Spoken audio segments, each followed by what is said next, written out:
Usapang SSS Maternity Benefit, Disbursement Account. Paano mag-enroll ng disbursement account sa SSS website?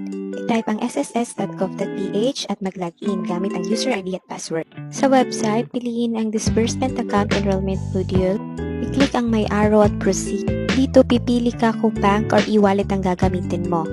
Siguraduhin na ang bank account name ay kapareho ng member name na nakaregister sa SSS.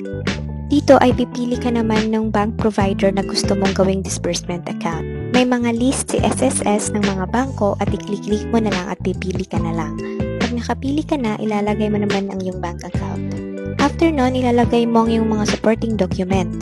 So first is the proof of account. So nandito ang mga options na pwede mong gamitin. Dapat naka-ready na ang iyong mga files at pictures para i-attach na lang. Next is yung identification card.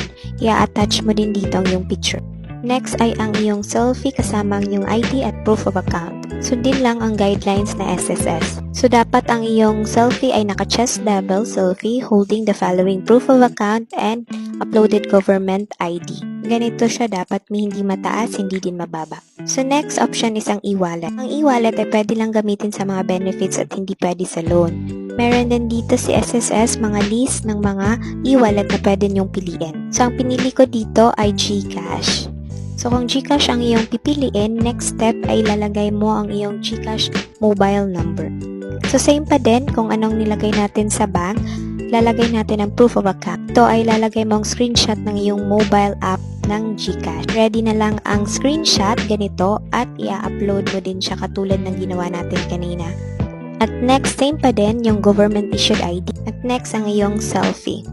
Pag natapos na, i-click ang I certify and then click enroll. Dito sa area na to makikita ang mga for approval na disbursement account. Mga tanong, ano ang SSS disbursement account? Dito sa account na to, i-disburse na SSS ang anumang benefit or loan proceeds na kanilang matatanggap. Ilang araw bago ma-activate ang in-enroll kong disbursement account? Ang iyong disbursement account ay magiging activated within 3 to 5 days. Tandaan!